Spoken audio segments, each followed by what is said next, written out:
3 வாய்ப்புகள் விஜய் முன்னாடி. ஒன்று, அவர் தனித்து போட்டியிடுவது. 2வது, அவர் தலைமையில் ஒரு கூட்டணியை உருவாக்குவது. 3வது, அதிமுக பாஜக கூட்டணியில் சேர்ந்துருவது. இந்த 3ல எது பண்ணாலும் நல்ல இம்பாக்ட் இருக்கும். தனித்து போட்டிட்டாருன்னா அவர் யாரோ ஒருத்தருக்கான ஸ்பாயிலரா இருப்பார். யாரோ ஒருத்தருக்கு எதிர் பார்ட்டி.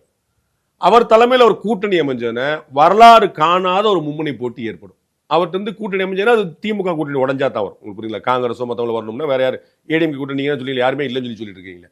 அதனால இங்கே தான் வந்தாகணும்.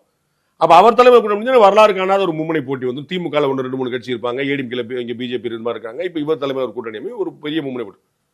இவர் ஏடிஎம்கே பிஜேபி கூட சேர்ந்துட்டாருன்னா 200 சீட் அடிப்பாங்க. 3ல இதான் வாய்ப்பு. விஜய் அணிக்குள்ளார திமுக கூட்டணி உடஞ்சாதான் போவாங்கன்னு நீங்க சொல்றீங்க. ஏன் பிஜேபி கூட இல்ல? பிஜேபி கூட நெருக்கமா இருந்த பலர் இன்னைக்கு தனித்தனியா இருக்காங்களா? திரு டிடிவி தினகரன், அவங்களும் போவாங்க. சசிகலா, அவங்களும் போவாங்க. ஓபிஎஸ், செங்கோட்டையன், அவங்க எல்லாம் ஒண்ணுதானே? ரைட், அவங்க எல்லாம் ஒண்ணுதானே. அவங்க எல்லாம் திருமதி சசிகலாவோ திரு டிடிவியோ தனியா செயல்படுறாங்கன்னு சொல்லியிருக்காங்களா? எல்லாம் அடையாளத்தோட தான் இருக்காங்க. நீங்க 4 பேர் சொன்னீங்க. எல்லாரும் ஒண்ணாதாங்க, எல்லாம் ஒண்ணாதாங்க. நீங்க சொன்ன அத்தனை பேர் தானே பசுமன் முத்துராமலிங்க தேவர் நிகழ்ச்சிக்கு போனாங்க.